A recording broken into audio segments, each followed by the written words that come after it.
बिस्मिल्लाहिर्रहमानिर्रहीम।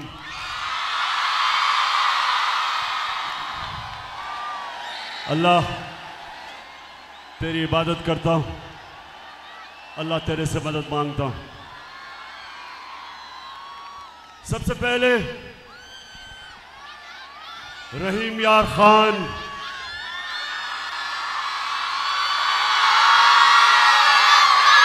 जो आज मैंने आपका जज्बा, जुनून, शऊर, जो आपका देखा है, 5 महीने से मैं जलसे कर रहा हूं। 5 महीने से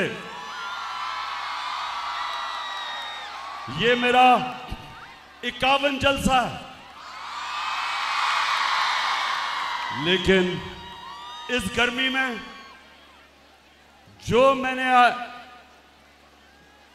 आपका जुनून देखा है, और खास तौर पे जो मेरी बहनें सामने बैठी हैं,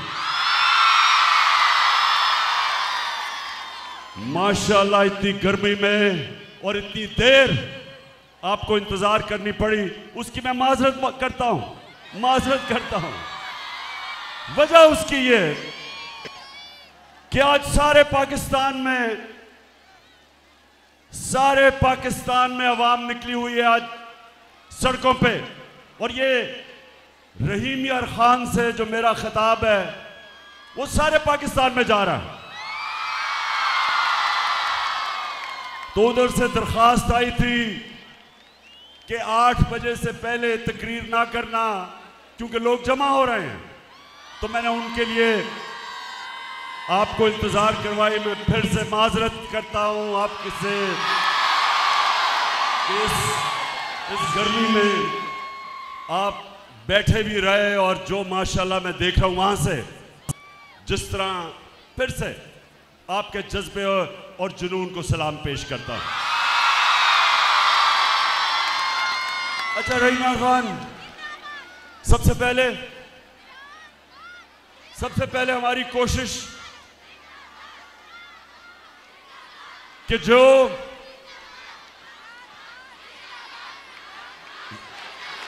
शुक्रिया माशाल्लाह, शुक्रिया।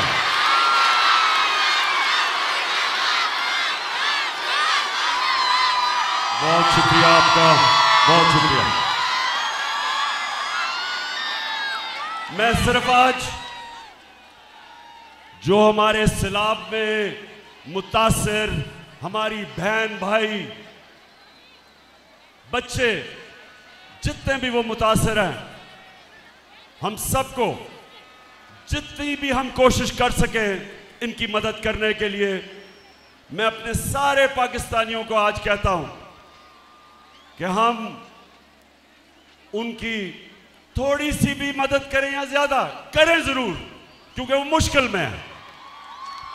और ख़ास तौर पे सिंध में मैंने यहाँ आने से पहले पूरे ट्रक भिजवाए हैं सिंध के अंदर, क्योंकि वहाँ लोगों को मुश्किलात हैं, भूख है, उनके सर पे छत नहीं है, चारों तरफ पानी है।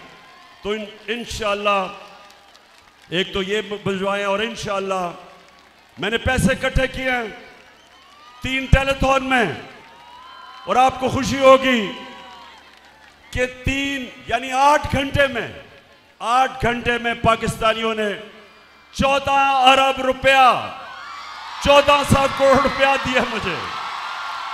तो ये है हमारे पाकिस्तानी। अगर उनको ये एतमाद हो जाए कि हमारा पैसा सही जगह जा रहा है, कोई कौम दुनिया में पाकिस्तानियों से ज्यादा खुले दिल की कौम नहीं है। लेकिन मुझे अफसोस हुआ कि हमारा क्राइम मिनिस्टर और जो बिलावल भुट्टो अभी तक उर्दू सीख रहा है, 14 साल हो गए, 14 साल। अंग्रेज भी 2 सालों के अंदर उर्दू बोल रहे हैं, वो 14 साल अभी भी उर्दू नहीं बोल सकता। तो ये दोनों अमेरिका गए हुए हैं। मैं सबसे पहले इनसे सवाल पूछता हूं कि वो तुम क्या करने गए हो अमेरिका? अजाब आया हुआ है, अल्लाह का इम्तिहान पाकिस्तान पे आया हुआ है। सारी दुनिया, वो एक अमेरिकी एक्ट्रेस भी आई हुई है सैलाब मुतासरीन की मदद करने, तो आप यहां से उठ के उधर किधर चले गए हैं? वहां क्या कर रहे हैं? पहले तो मैं ये बता दूं कि वहां महंगे तरीन होटलों के अंदर ठहरे हुए हैं, महंगे तरीन होटलों में। एक तरफ शहबाज शरीफ भीख मांगने जा रहा है, और दूसरी तरफ जिनसे भीख मांग रहे हैं उनको शो मारने के लिए सबसे महंगे होटलों में ठहरे हुए हैं। जरा पहले, अच्छा मैंने आज आपको बड़ी वीडियोस दिखानी है। मैं चाहता हूं कि मेरी कौम में जो शऊर आ रहा है, मैं तो अल्लाह का शुक्र अदा करता हूं कि अल्लाह प्राइम मिनिस्टर बनने से कई ज्यादा, मैं जो अल्लाह का शुक्र करता हूं कि जो मेरी कौम आज जाग गई है, जो शऊर आ गया। क्योंकि इंशाअल्लाह जिस रास्ते पे अब हम लग गए, और मैं अभी आपको बाद में अपना लाएअमल देने लगा हूं, पहले एक कौम जागती है, पहले उसमें शऊर आता है, और फिर वो अपनी आजादी की जदोजहद करती है। इलामा इकबाल ने अपनी शायरी और फलसफे के जरिए गुलाम मुसलमानों को, सोए हुए हिंदुस्तान के मुसलमानों को जगाने की कोशिश की। और आज मैं आपके सामने आया हूं, अपनी कौम को हकीकी आजादी के लिए जगाने की कोशिश कर रहा हूं आपको। और मैं खुश हूं कि जिस कौम की माएं, बहनें और ख्वातीन जाग जाती हैं, वो आजाद हो जाती है। जिस कौम के नौजवान जाग जाते हैं, उस कौम को कोई गुलाम नहीं बना सकता। और इंशाअल्लाह मैं अभी इसके ऊपर भी आ रहा हूं। सबसे पहले मेरे पाकिस्तानियों, सिर्फ आप ये देखें, मैं बार बार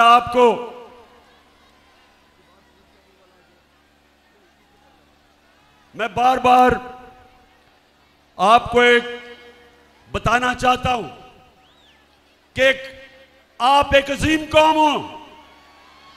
हमारा मसला इस मुल्क के लीडर हैं। कौम गैरतमंद, कौम आजादी चाहती है, कौम खुददार है। कौम उस नारे के ऊपर पाकिस्तान बना था जो आपके सबके दिलों के अंदर वो नारा है कि पाकिस्तान का मतलब क्या? ला इलाहा इल्लल्लाह के नारे पे एक गैरतमंद कौम बनती है। जब वो अल्लाह से दावा करते हैं कि अल्लाह तेरे सिवा किसी के सामने नहीं झुकते। अब मैं आपको दिखाना चाहता हूं कि उस कौम का जब इस तरह का लीडर आता है, वो देखें जरा। Some news from overseas. The Prime Minister of Pakistan met with Vladimir Putin, and it looked like he was really struggling with his translation headphones. Take a look at this. ये जरा देखते जाएं कि जिस तरह स्कूल का बच्चा headmaster के सामने बैठा है। Уважаемый господин премьер-министр.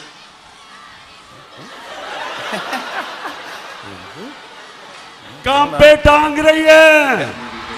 Yeah, there you go. There you go. There we go. Уважаемый господин премьер-министр, идет перевод, все нормально?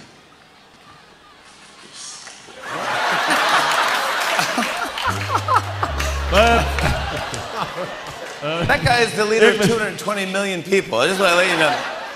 ये मैं सिर्फ आपको इसलिए दिखा रहा हूं कि जब किसी को एक इंपोर्टेड प्राइम मिनिस्टर साजिश के जरिए, एक बैरूनी साजिश के लिए जब मुल्क के ऊपर बिठाया जाता है तो वो मुल्क को इस तरह शर्मिंदा करवाता है। फिर देखें, मैं सऊदी अरब से होके आया हूँ, मैं यूएई के होके, अभी मैं तुर्की होके आया हूँ, और मैंने उन भाइयों को कहा कि आप हमारे बड़े अजीम भाई हैं, हमेशा आपने हमारी मदद की। और मैंने यही कहा, जब मैं आया हूँ तो आप समझेंगे शायद ये मांगने के, शायद ये मांगने आया है। मैं मांगने नहीं आया, लेकिन मजबूरी है। जिस तरह माजी में 75 साल में आपने हमारा हाथ बटाया है, कुछ अर्सा आप हाथ बटा। मैंने कहा मैं वादा करता हूँ कि इंशाअल्लाह हम पूरी कौम हम मिलकर दिन रात मेहनत करेंगे, पसीना कराएंगे, अपने पाँव पे खड़े होंगे।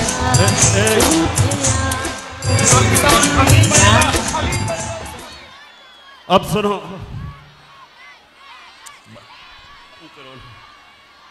सर रहीम यार खान, आप मुझे बताओ कि आप इस तरह का प्राइम मिनिस्टर चाहते हो? अभी जरा आप देखें, ये जरा देखें कि यूनाइटेड नेशंस का सेक्रेटरी जनरल आया जब पाकिस्तान, वो बेचारा फ्लड मुतासरीन के लिए आया था देखने के लिए, तो ये जरा देखें क्या करता है वो शहबाज शरीफ।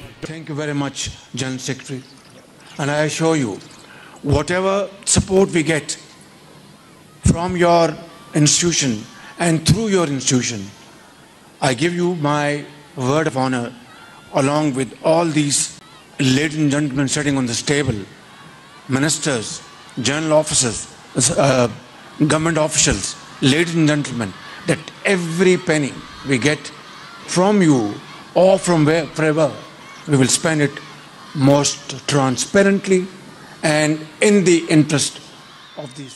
समझ गए रहीम यार खान? अच्छा, मैं अब आपको इसकी उर्दू समझाता हूं, इसलिए जो अंग्रेजी में बोला ना, मैं वो उर्दू में बताता हूं कि क्या कह रहा था वो ये कह रहा था कि सेक्रेटरी जनरल साहब, अगर हमें आप इमदाद देंगे तो मैं आपसे वादा करता हूं कि हम वो चोरी नहीं करेंगे।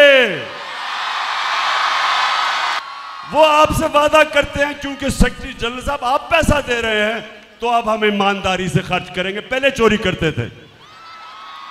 अच्छा, अब रहीम यार खान देखें, मैं ये आपको जरूर ये चीजें बताना चाहता हूं, आप और मेरी बहनें आप सामने, आपके लिए मैं खास तौर पे कहना चाहता हूं, अगर आपने एक चीज अपने बच्चों को सिखाना है तो ये समझ लें, अपने बच्चों को एक चीज सिखाएं कि दुनिया उस इंसान की इज्जत करती है जो इंसान अपनी खुद इज्जत करता है। आप अगर अपनी इज्जत नहीं करेंगे, दुनिया आपकी इज्जत नहीं करेगी। और मेरी बहनों, अपने बच्चों को एक और चीज सिखाएं कि ला इलाहा इल्लल्लाह इंसान को गैरत देता है, गैरत देता है। आप जब अल्लाह से दावा करते हैं कि मौला तू ही मेरा खुदा है, मैं किसी बुत के सामने नहीं झुकूंगा। बुत का मतलब कि मैं किसी खौफ के बुत, किसी लालच के, किसी पैसे के बुत के सामने नहीं झुकूंगा। ये इंसान को गैरत देती है। और मेरी बहनों, मेरी सारी जिंदगी का तजर्बा ये है कि सबसे बड़ा इंसानों के अंदर जो मैंने फर्क देखा है वो है गैरत। एक गरीब आदमी भी जिसमें गैरत होती है, दुनिया उसकी इज्जत करती है।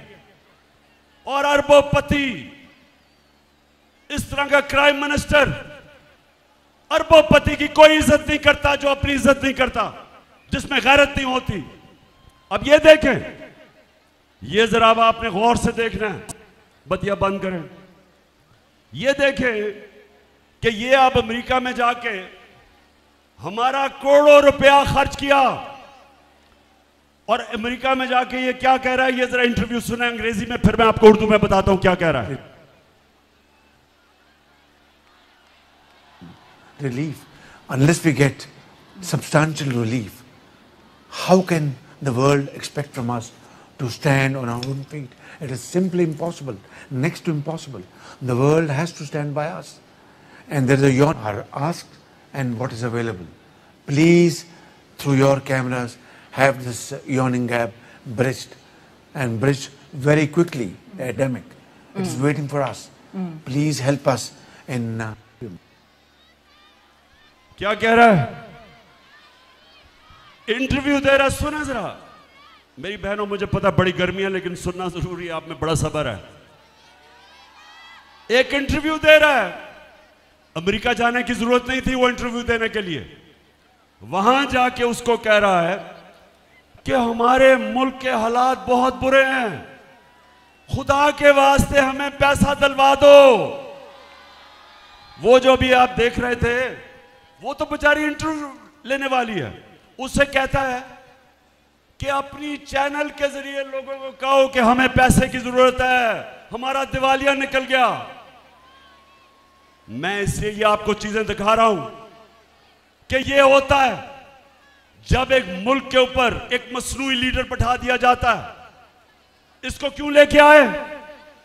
इसको इसलिए नहीं लेके आए कि इसमें कोई क़ियादत की, इसमें कोई क्वालिटी थी। इसको इसलिए लेके आए कि ये जो भी हुक्म मिलेगा बाहर से, ये सारे हुक्म मानेगा। ये अगर IMF कहेगा कि महंगाई करो, बिजली की कीमत ऊपर करो, पेट्रोल और डीजल की कीमत बढ़ाओ, ये सारे काम करेगा, क्योंकि इसको पीछे से डिक्टेशन आता है।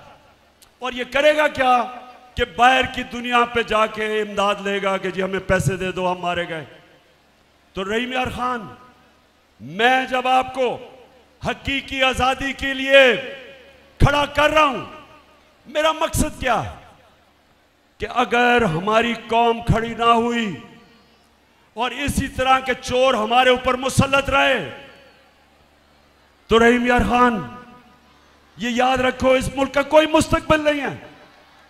इस मुल्क का कोई मुस्तकबिल नहीं है अगर इस तरह के करप्ट लोग, जिसको सजा होने वाली थी FIA के केस में, शहबाज शरीफ और इसके बेटे को सजा होने वाली थी 16 अरब रुपए की, इनके केसेस रोके गए और बाहर से साजिश के तहत हमारे ऊपर इसको मुसल्लत किया गया। इसके अलावा 60% इनकी कैबिनेट जो जमानत पे है, इनके ऊपर करप्शन केसेस हैं।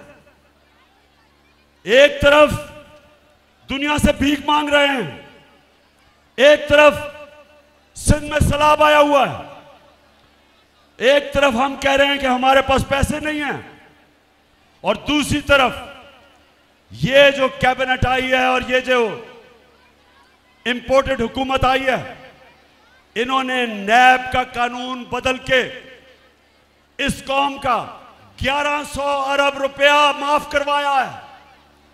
1100 अरब रुपया जो चोरी किया हुआ था, इन्होंने NRO लिया, इन्होंने आके अपने आप को दिया, माफ करवाया। जो पैसा आपका था, जो पाकिस्तानी कौम से चोरी हुआ था, तो इनका मकसद अपनी चोरी बचाना था। बाहर के लोग जो इनको मुसल्लत किया, उनका मकसद यहां ऐसी क़यादत हो जिसको वो कंट्रोल कर सकते हैं। और इसलिए मैं जो अभी आखिर में आपको लायामल दूंगा, हमने तैयारी करनी है पाकिस्तानियों अपनी हकीकी आजादी के लिए। हमने अपनी हकीकी आजादी के लिए निकलना पड़ेगा। हमें कभी भी किसी कौम को आजादी प्लेट में नहीं दी गई, आजादी के लिए जद्दोजहद करनी पड़ती है, आजादी के लिए कुर्बानियां देनी पड़ती हैं। मैं अब अपनी कौम के सामने 2-3 चीजें अब आपके सामने रखने जा रहा हूं। मैं चाहता हूं कि बड़ा गौर से मेरी बात सुननी है, क्योंकि सारे जितने भी आज जिधर भी पाकिस्तान में मेरी कौम निकली हुई है, मैं आज आप सबको पैगाम देना चाहता हूं। मेरी कौम, एक बात याद रख लो कि जब एक कौम, जिस तरह मेरे नबी सल्लल्लाहु अलैहि वसल्लम अल्लाह के आखिरी पैगंबर, उन्होंने जो 1500 साल बाद पहले की थी, सब याद रख लें। उन्होंने कहा था कि वो कौमें तबाह हो जाती हैं, वो कौमें तबाह हो जाती हैं जिधर छोटा चोर चोरी करे तो जेल में, और ये बड़े डाकू जो मुल्क को लूट के पैसा बाहर लेके जाते हैं, जो कौम इनको सजा नहीं दे सकती, वो कौम अपनी तबाही के रास्ते पर निकल जाती है। आज रहीम यार खान, आज अगर हम चुप करके ये कबूल कर लें कि 1100 अरब रुपया जो इस कौम को चोरी किया इन्होंने और इनको हमारे ऊपर मुसल्लत किया, और अगर हम ये कबूल कर लें इस चोरी को, और अगर हम गुलामों की तरह इनसे अपनी आजादी छीनने की ना कोशिश करें और मान जाएं गुलामी, तो मेरे सारे पाकिस्तानी जो देख रहे हो, हमारा कोई मुस्तकबिल नहीं है। अगर इसी तरह जिंदा रहना है कि हमारा सरबराह बाहर जाके हाथ फैलाए और पैसे मांगे इस तरह कि जी हम तबाह हो जाएंगे अगर आपने पैसे ना दिए, पैसे मांगने के लिए हर आपकी खिदमत करने के लिए तैयार है। जो भी पैसा देगा, पाकिस्तानियों याद रखो, वो आपकी आजादी का सौदा करेगा, इस मुल्क की सॉवरेंटी, वो सॉवरेंटी के ऊपर सौदा करेगा। कोई, वो कहते हैं there is no free lunch, कोई चीज मुफ्त नहीं आती। पहले आपने 30 साल इन दोनों ने हुकूमत की, मुल्क का दिवालिया निकाला, मुल्क को मकरूज किया, और आज वही लोग आज बाहर जा रहे हैं पैसे मांगने के लिए। क्यों लोग इनको पैसे नहीं देते? क्यों लोग इनको पैसे नहीं देते? बताएं, क्यों नहीं पैसे देते? क्योंकि इनको सबको पता है कि इनके अपने पैसे मुल्क से बाहर पड़े हैं, चोरी करके खुद बड़े बड़े महलों में रह रहे हैं, और आज पाकिस्तानी दुनिया में कह रहे हैं कि जी हमें पैसे दो। कोई पैसे नहीं दे रहा। जो सिंध के अंदर और बलूचिस्तान में खास तौर पे जिस तरह का फ्लड आया, आज दुनिया को, पाकिस्तान को पैसा देना चाहिए था, लेकिन दुनिया को पता है कि इस वक्त की क़यादत आसिफ जरदारी और ये शरीफ 30 साल से ये चोरी कर रहे हैं। बाहर के अखबारों में इनकी चोरियों के ऊपर लिखा हुआ है, बाहर के मीडिया पे इनकी डॉक्यूमेंट्री चोरियों की चली हुई है। कभी भी वो इनको पैसे नहीं देंगे, जिसकी वजह से सिंध के और बलूचिस्तान के, खास तौर पे इन दो सूबों की बात कर रहा हूं, सैलाब के मुतासरीन मुश्किल में हैं। तो मैं आज अपनी कौम के सामने, रहीम यार खान, कौम के सामने आज मैं जो बात करना चाहता हूं वो ये कि देखें, इन्होंने ये जो साजिश की थी, इन्होंने पूरी तरह कोशिश की कि इमरान खान को नाअहल किया जाए, क्योंकि डरे हुए हैं पाकिस्तानी अवाम से कि जब भी इलेक्शन होंगे, इनको पता है कि इस वक्त तहरीक इंसाफ जीत जाएगी, तो इलेक्शनों से भाग रहे हैं और कोशिश कर रहे हैं कि इमरान खान को नाअहल किया जाए, और दूसरी कोशिश कर रहे हैं पहले से इनका प्लान बना हुआ है, मैं आप सबको पहले भी बता चुका हूं। 4 लोगों ने बंद कमरे में फैसला किया मुझे मरवाने का, और वो लोग अभी भी उस साजिश पर लगे हुए हैं। उन्होंने दोनों मरियम जो झूठ बोलने की पीएचडी दोनों के पास है, इनको और जावेद लतीफ को, इन्होंने इनसे प्रेस कॉन्फ्रेंस करवाई, और प्रेस कॉन्फ्रेंस करवाई ऐसी कि इमरान खान खुदा ना खास्ता उसने मजहब की तौहीन की है। और फिर इनकी कोशिश है कि इसकी वजह से अगर कोई भी मेरे ऊपर वारदात हो तो कहेंगे जी मजहबी जुनूनी ने कर दिया, कहेंगे कि जी कोई दीनी इंतहा पसंद है इसको मार दिया। ये इनका प्लान है। लेकिन मैं आज आप सबको कह रहा हूं, सारे पाकिस्तान में मैं फिर रहा हूं, मुझे अपनी जान से ज्यादा मुझे पाकिस्तान की आजादी की फिक्र है। मैं आजाद देखना चाहता हूं।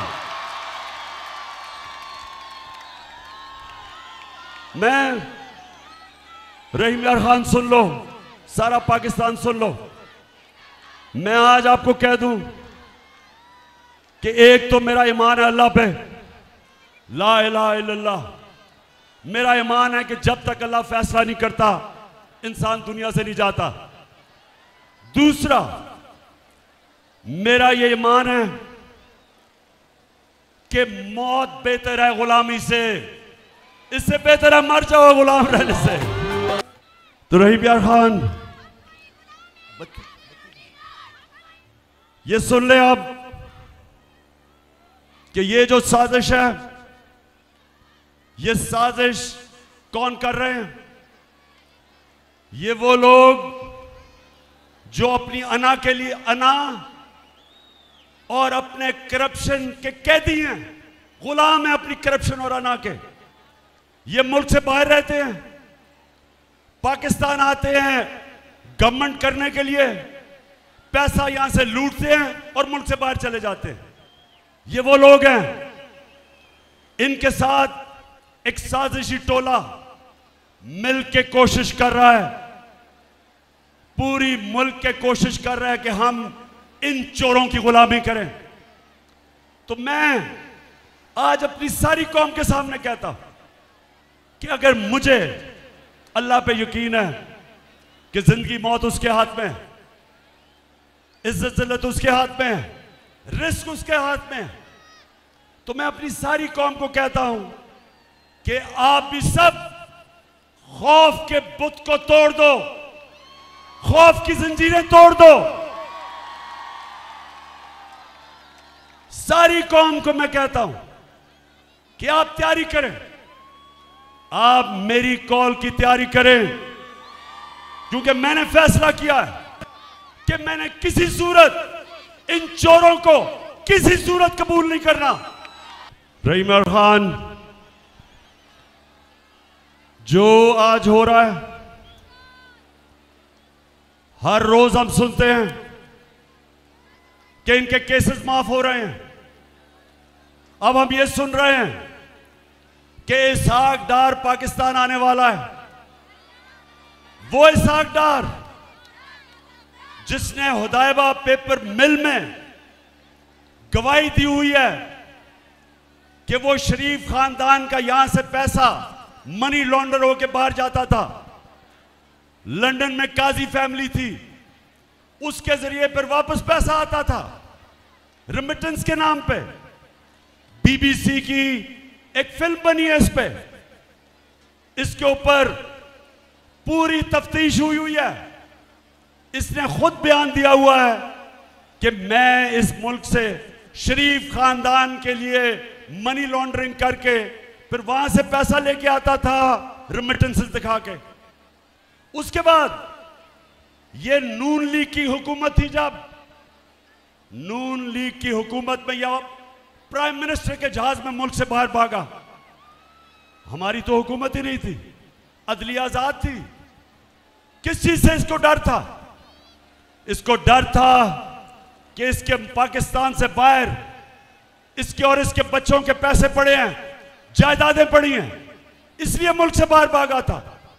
और अब जो एनआरओ मिल रहा है और ये डील के तहत वापस लाया जा रहा है, पहले तो जो भी ये समझता है कि इसहाक डार ये मुल्क की मायशत ठीक कर लेगा, अगर वो अब ठीक कर ले गया तो जब पहले हमें हुकूमत मिली थी पाकिस्तान की मायशत बदतरीन हालत में थी, सबसे बड़ा खसारा था बैरूनी मुल्क का, वो छोड़ के गया। इसने हमारी एक्सपोर्ट्स जिससे मुल्क की आमदनी बढ़ती है वो रोक दी। इसने पाकिस्तान की मायशत और इंडस्ट्री का तबाही कर दी, इसने किसानों का बेड़ा गर्क कर दिया। और अब ये कोई समझ रहा है कि वो आके इस मुल्क को ठीक कर देगा। कोई किसी गलतफहमी में ना रहे। हम अगर ये कोई समझता है कि ये आएंगे और हम इनकी चोरी, ये जो मुल्क लूट रहे हैं, केस माफ करवा रहे हैं, हम भेड़ बकरियों की तरह हम चुप करके ये तमाशा देखेंगे। मैं आज सारों को पैगाम देना चाहता हूं, मैं फिर से कहता हूं, जब तक मेरे में जान है मैं निकलूंगा इसके खिलाफ, मैं अपनी कौम को निकालूंगा। आज जो मुल्क की मायशत है वो खुद ही शहबाज शरीफ ने न्यूयॉर्क में जाके कह दिया कि हमारा दिवालिया निकलने लगा है, हम अपने कर्जों की किस्तें वापस नहीं कर सकते, हमारे मुल्क के हालात बहुत बुरे हैं। तो मैं आज उन सब से पूछता हूं जिन्होंने यह साजिश करके हमारी हुकूमत हटाई थी, मैं आज इन सब से पूछता हूं कि आज आप सारी कौम के सामने जिम्मेदार हैं। जो आपने इस मुल्क से किया, वो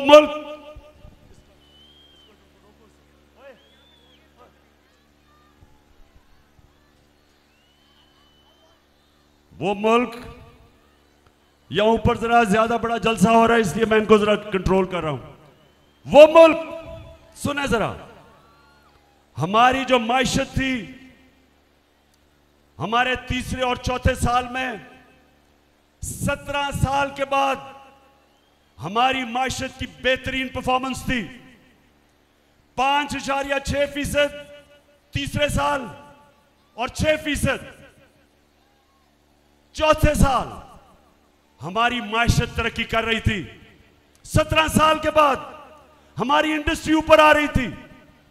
हमारे किसानों को जो हमने पैकेज दिया, 4 फसलों में रिकॉर्ड प्रोडक्शन थी, रिकॉर्ड पैदावार थी। 4 फसलों में इंडस्ट्री भी आगे जा रही थी, हमारे किसान भी खुश था, हमारे मुल्क की दौलत में इजाफा हो रहा था। रिकॉर्ड हमारी एक्सपोर्ट्स थी, 32 अरब डॉलर की रिकॉर्ड एक्सपोर्ट्स, यानी कि रिकॉर्ड डॉलर मुल्क में आ रहा था। ओवरसीज पाकिस्तानीज ने रिकॉर्ड पैसा रेमिटेंसेस भेजे थे, 31 अरब डॉलर। आईटी, पहली दफा हम अपनी इंफॉर्मेशन टेक्नोलॉजी को उठा रहे थे। 2 सालों में 70% इजाफा हुआ उनकी एक्सपोर्ट्स में। हमारा टैक्स कलेक्शन पाकिस्तान की तारीख के सारे रिकॉर्ड तोड़ दिए और हमने अपनी कौम को महंगाई से बचाया हुआ था। हमने लोगों को बिजली की महंगाई और डीजल और पेट्रोल की महंगाई से बचाया हुआ था। हमारे जमाने में 150 रुपया लीटर पेट्रोल और डीजल था, आज 250 रुपए पहुंच गया डीजल और 236 पे पेट्रोल।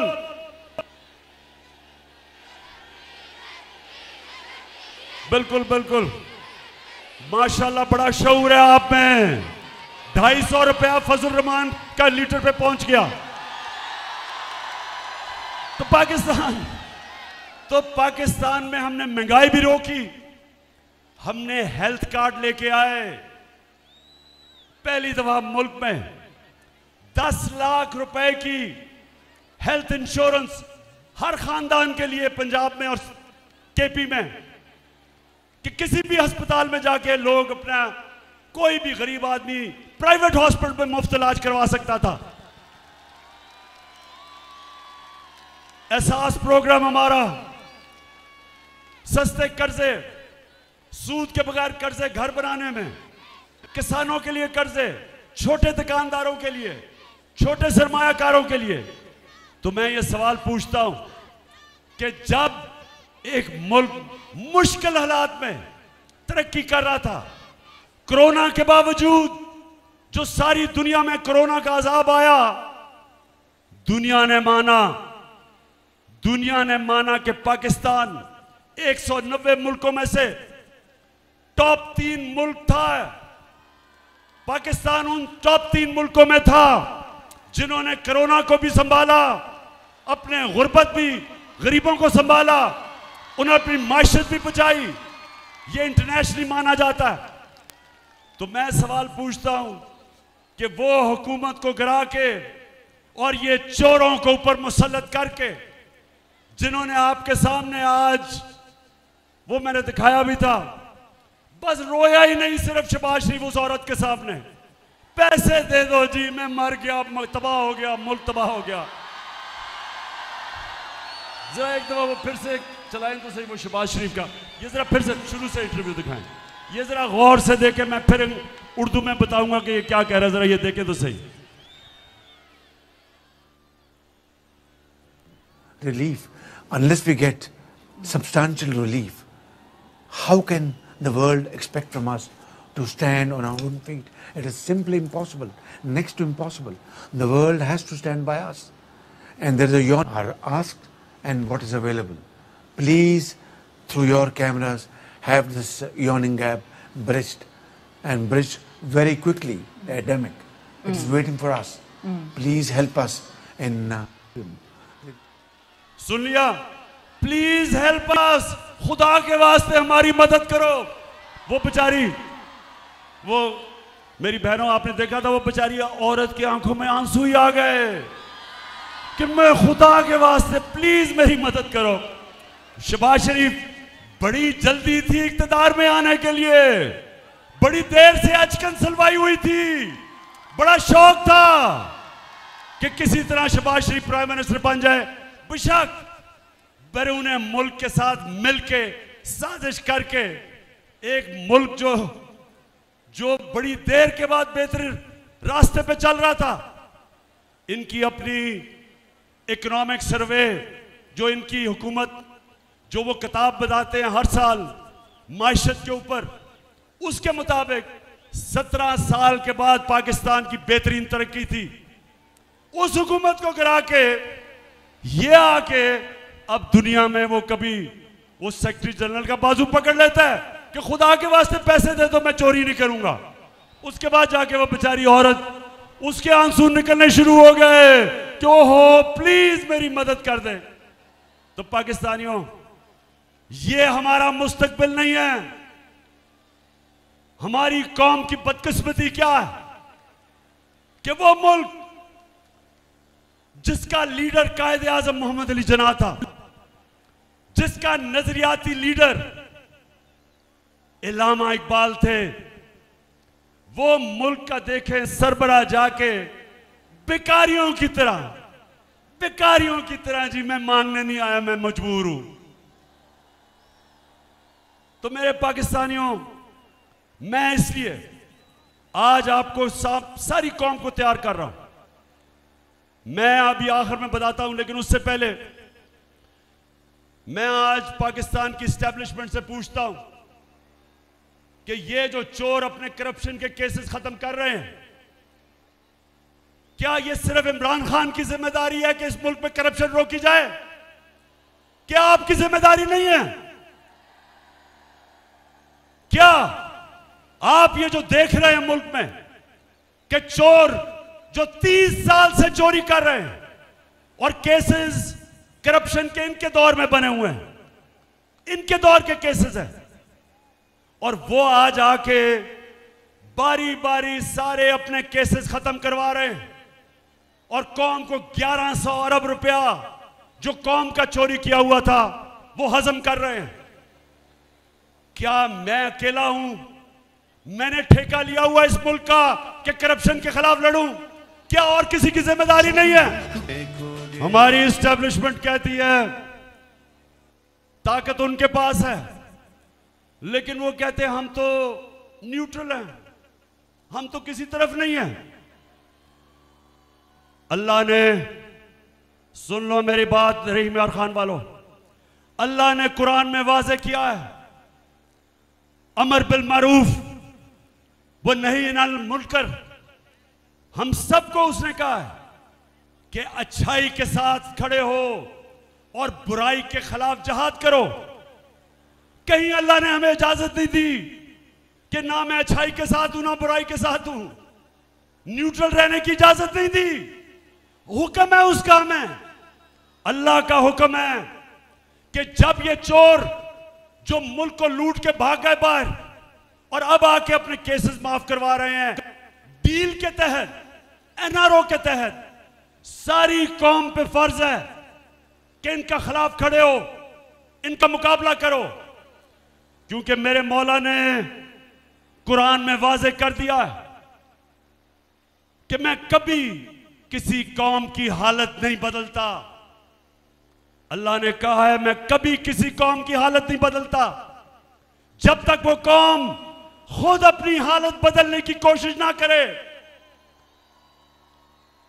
अगर एक कौम भेड़ बकरियों की तरह रहना चाहती है, अल्लाह वैसे ही रखेगा।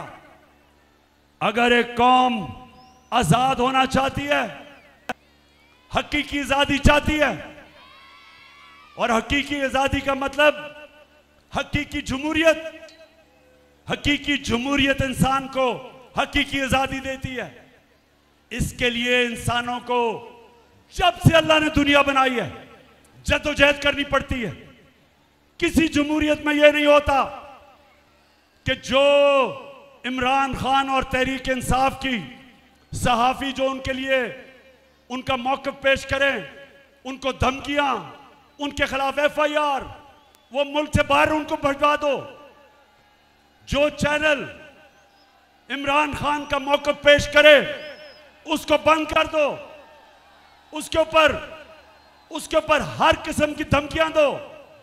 वो जो हमारे सोशल मीडिया के नौजवान सारे पाकिस्तान में जो हमारे भी नहीं हैं, जो इस कौम के लोग हैं, जो भी सोशल मीडिया में कोई ऐसी चीज के जो पसंद नहीं है, उनको धमकियां आती हैं, नामालूम नंबर से धमकियां आती हैं, डराया जाता है, खौफजदा किया जाता है। मैं इसलिए आप सबको यह कहना चाहता हूं कि आजाद कौमों के अंदर यह नहीं होता, यह सिर्फ गुलाम कौमों में होता है। आजाद जमहूरियत, जो जमहूरियत आजादी देती है, उस जमहूरियत में यह नहीं होता। और जब तक हकीकी जमहूरियत ना आए, कौम तरक्की नहीं करती, कौमें नहीं तरक्की करती। तुर्की, जब तक तुर्की में हकीकी जमहूरियत नहीं आई, उसने तरक्की नहीं की। बांग्लादेश, जब तक उनकी जमहूरियत बेहतर नहीं हुई, बांग्लादेश ने तरक्की नहीं की और आज हमारे से आगे निकल गया। हमें रोका हुआ इसने कि हम आजाद नहीं हैं, हमें डराया धमकाया जाता है। तो रहीम यार खान और पाकिस्तान में जो भी देख रहे हो मुझे, आगे से नामालूम नंबर से आपको कोई धमकियां दे, वापस उसको धमकी दो। रहीम यार खान, मुझे वादा करो, किसी को भी आगे से नामालूम नंबर से धमकी आई तो मेरे से वादा करना है कि आपने वापस उसको धमकी देनी है। आपने उसे कहना है, जब वो धमकी दे, उसे कहना मेरा आइन, इस मुल्क का कानून मुझे इजाजत देता है आजादी राय पे, फ्रीडम ऑफ एक्सप्रेशन, ये मेरा बुनियादी हक है। और एक आजाद मुल्क की आजाद अदलिया, उसको इजाजत देती है ये कि वो अपने हकूक के लिए खड़ा हो सके। और माशाल्लाह आज हमारी अदालतों ने बड़ी आगे बढ़े। हमारी अदालतें ऐसे नहीं थी पहले तो कंट्रोल थी। एक बड़ी जद्दोजहद के बाद आज हमारी अदालतें आज़ादी की तरफ जा रही हैं। कौम पूरी इनके साथ खड़ी हो और अदालतों को कौम के बुनियादी हकूक की हिफाजत करने के लिए खड़ा होना चाहिए। अच्छा, अब एक और चीज, रहीम खान, ये याद रखना, मैं फिर से आपको दोहराता हूं, कभी कोई आजादी प्लेट पे रख के नहीं देता। कोई नहीं कहता कि आओ आजादी ले जाओ। इंसानी तारीख हमें यह बताती है कि कौम में अपनी आजादी जद्दोजहद करके, जहाद करके लड़ती है।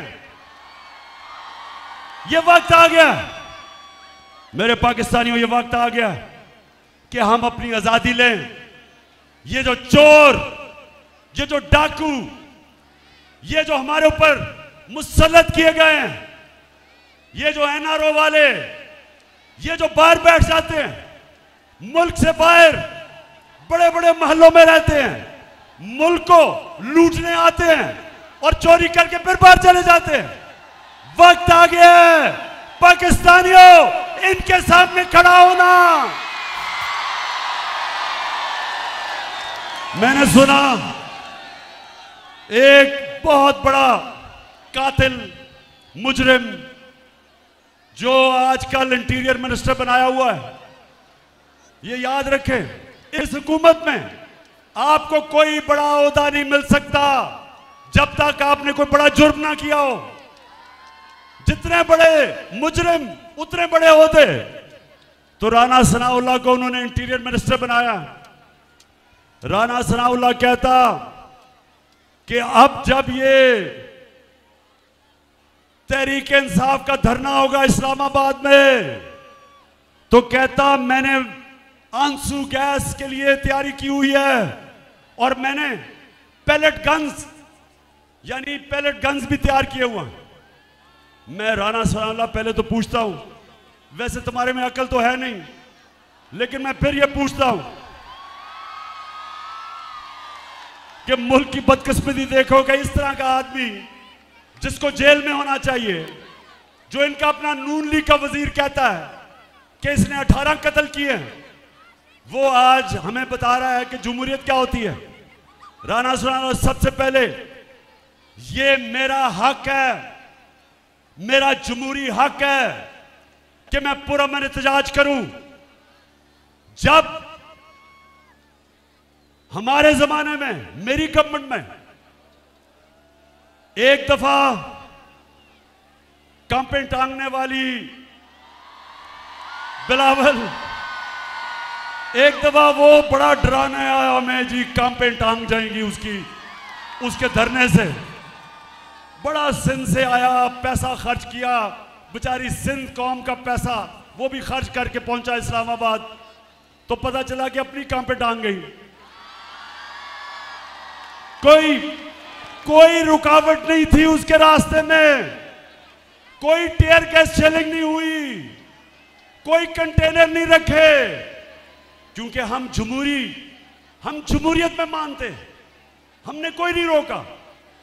और दूसरी तरफ 2 दफा धरना देने के लिए डीजल साहब पहुंच गए।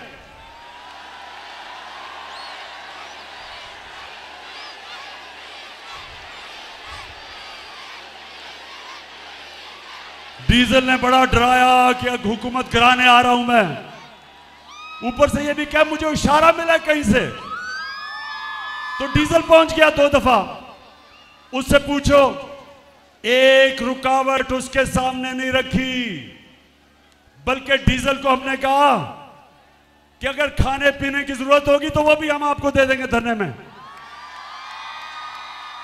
और ये राना सनाउल्लाह हमें डरा रहा है कि जनाब तुम आओ तो मैं वो पैलेट गन चलाऊंगा तो टीयर गैस शेलिंग।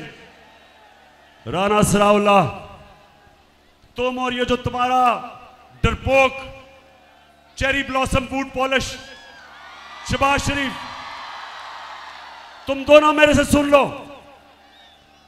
पहली दफा जब हमने 25 मई को हम जब आए थे इस्लामाबाद, तो हमें यह अंदाजा नहीं था कि तुम जुल्म करोगे। ख्वातीन को देख के, बच्चों को देख के, फैमिलीज को देख के हमें यह अंदाजा नहीं था कि तुम शेलिंग करोगे।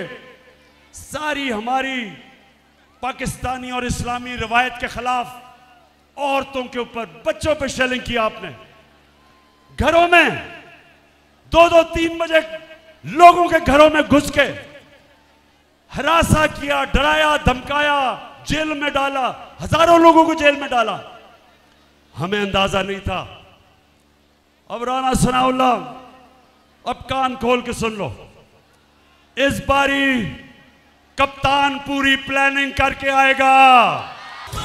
अच्छा राना सनाउल्लाह, देखो आपको शायद भूल गया हो, ज्यादातर लोग पैदा ही नहीं हुए थे जब मैं क्रिकेट खेलता था। मैं अल्लाह की, सारा कुछ अल्लाह करता है, कोशिश इंसान की, कामयाबी अल्लाह की। तो मुझे अल्लाह ने बड़ी कामयाबी दी और क्रिकेट की तारीख में मुझे एक वो टॉप कप्तानों में माना गया। अब कप्तान क्या होता है?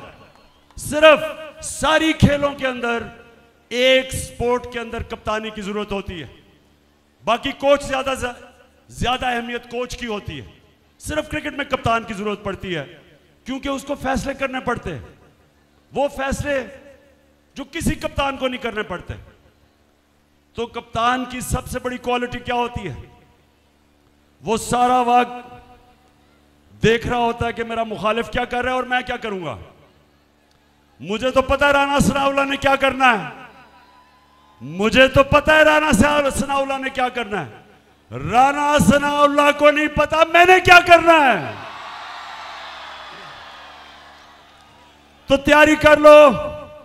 मेरी सारी आज पाकिस्तानी कौम देख रही है, तैयारी कर लो। लेकिन मैं उससे पहले, खत्म करने से पहले एक बताना चाहता हूं, मैं ये जरूर दिखाना चाहता हूं आपको कि किस तरह के लोग हमारे ऊपर मुसल्लत किए गए हैं।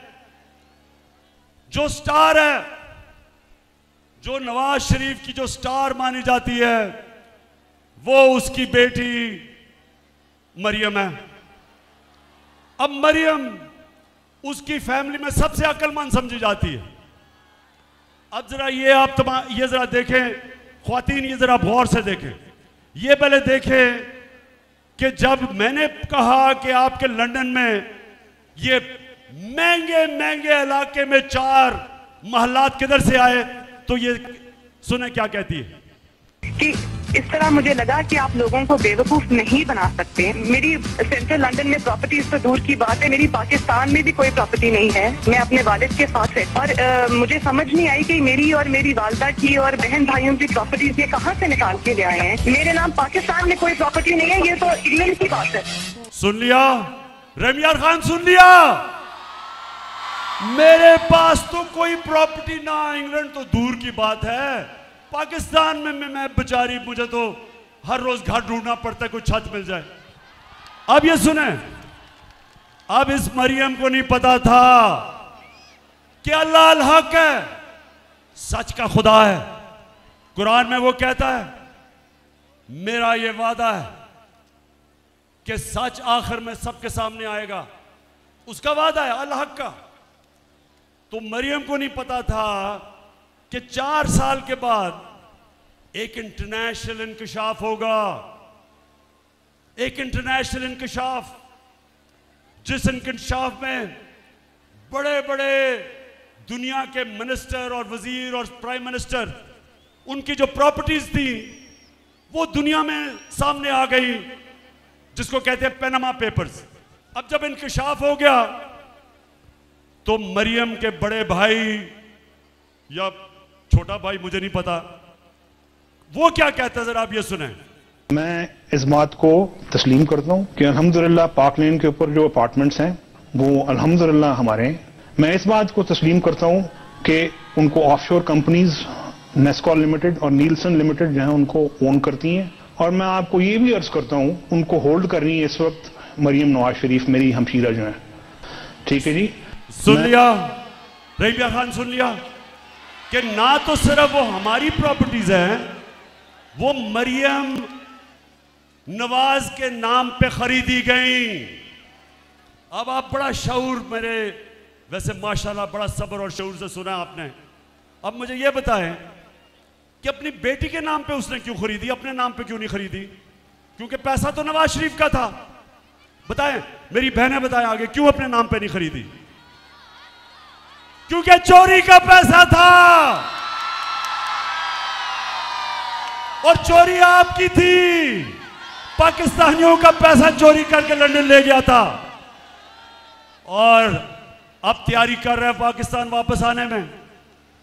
नवाज शरीफ फिक्र ना करो, मेरी कौम शानदार इस्तकबाल करेगी तुम्हारा, तुम आओ तो सही। अच्छा अब जब मरियम को पता चला कि भांडा फूट गया, भाई ने कह दिया कि ये हमारी प्रॉपर्टीज है। जब भाई ने कह दिया कि हमारी प्रॉपर्टीज है, अब जरा सुने मरियम क्या कहती है, सुने जरा। हसन हुसैन के पास आज जो भी है वो एक अरबपति दादा के पोते हैं। उस अरबपति दादा के पोते हैं जो 1960s और 70s में पाकिस्तान का अमीर तरीन इंसान था। ये जो एसेट्स हैं, ये जो बिज़नेस के लिए पैसा है, ये सारा दादा से डायरेक्टली बच्चों को ट्रांसफ़र हुआ। हसन सुन लिया, सुन लो जरा ख्वातीन, आप ख़ास तौर पे देखें, क्योंकि अल्लाह ने पता क्या औरतों को एक सलाहियत दी है। आदमियों से ज़्यादा औरतों में सलाहियत है। वो शक्ल देख के पहचान सकती हैं कि इंसान झूठ बोल रहा है या नहीं। मैं अपने नौजवानों को बुरा नहीं कह रहा, लेकिन आपको पता होना चाहिए जब बच्चा पैदा होता है तो जो माँ होती है वो बच्चे की शक्ल से पहचानती है कि वो क्या चाह रहा है, क्योंकि बोल तो नहीं सकता वो। तो माँ के अंदर अल्लाह सलाहियत डेवलप कर देता है, वो समझ आती है कि बच्चा क्या चाह रहा है उसकी शक्ल से। अब ये जो मरियम की शक्ल आपने देखी, क्या इसकी शक्ल के ऊपर आदमी तो समझेंगे कि ओहो ये तो झूठ बोल ही नहीं सकती। इतनी संजीदा शक्ल से उसने कहा कि मेरा दादा तो अरबोपति था। अब कि कह तो सकती नहीं थी कि मेरे बाप ने पैसा दिया है, क्योंकि बाप के पास उसने तो अपने एसेट्स में दिखाया ही नहीं है कि पैसा, और ये भी नहीं कह सकती थी चोरी का पैसा है। अब दादा साहब दुनिया में नहीं थे तो दादे का तो पूछना किसी ने नहीं था, तो दादे के ऊपर डाल दिया कि दादा बहुत अमीर था। अच्छा अब जरा ये तमाशा देखें, मरियम का जो दादा था वो शहबाज शरीफ का बाप था। अब शहबाज शरीफ अपने बाप के मुतालिक क्या कह रहा है, जरा ये गौर से देखें। मेरा ख़ानदान मेरे ख़ानदान को 22 ख़ानदानों में शुमार नहीं होता था। मुझे इसके ऊपर बाइस फ़ख्र है कि मेरे वालिद का ताल्लुक एक गरीब किसान के घराने से था। हिंदुस्तान से वो वालिद का ताल्लुक एक गरीब किसान के घराने से था। हिंदुस्तान से वो क्यों रहीम यार खान, अब मैं ये ठीक नहीं कहता कि मरियम को एक ही क्वालिटी मुझे उसमें नजर आई है अभी तक, इतने सीधे मुंह से झूठ बोलती है मैंने कभी किसी को नहीं देखा। अब हमारी मेरी ख्वातीन को तो खैर आपको तो नजर आ गया होगा उस शक्ल से। मैं शर्त आपको लगाता हूं कि जितने भी हम मर्द बैठे हैं हमने कहना था देखें बेचारी सच बोल रही होगी, इतनी शक्ल उसने कही होगी। अच्छा जी, अब जरा एक और कौन सा, अच्छा अब मैं आखिर में पहुंच रहा हूं। मैंने आज आपसे रहीम यार खान, आज मैंने फैसला किया था कि मैं लायामल तय करूंगा और अपनी कौम को बताऊंगा कि मैंने करना क्या। अब 51 जलसे कर बैठा हूं, सारे पाकिस्तान में मैं फिर लिया। कभी मैंने अपने लोगों में ये शऊर नहीं देखा जो आज मेरी कौम में आया है। मैंने कभी 5 इतने गर्मी के महीने, इतने गर्मी के महीने मैंने कभी इस तरह कौम को नहीं निकलते देखा जिस तरह आज आप बैठी हैं ख्वातीन गर्मी के अंदर। मैं देख रहा हूं सारा वक्त आप पंखा झल रही हैं, गर्मी है मुझे पता है, पीछे जुड़े हुए हैं सब। इस गर्मी में मैंने कभी अपनी कौम को ऐसे निकलते नहीं देखा, क्योंकि मुझे पता है कि आज मेरी कौम तैयार है अपनी हकीकी आजादी की जद्दोजहद करने के लिए। तो आज मैं सारे जितने भी पाकिस्तान में मेरे पाकिस्तान के नौजवान, हमारी ख्वातीन, हमारी बहनें, पाकिस्तान के बच्चे, हमारे बुजुर्ग, जिधर जिधर भी आज आप इस मेरी तकरीर सुन रहे हैं, मेरा आज आपको पैगाम है, आप सब ने तैयार हो जाना है, आपने सब ने तैयार होना है।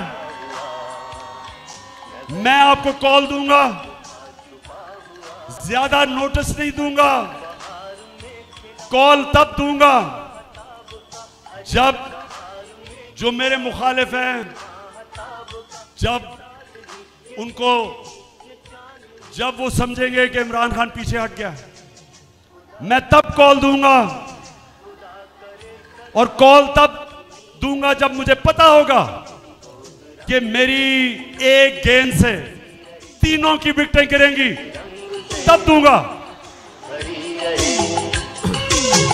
मैंने सारों को तैयारी करवाई है, अपनी सारी तंजीमों को। मैंने अपनी टाइगर फोर्स को कहा तैयार हो जाओ।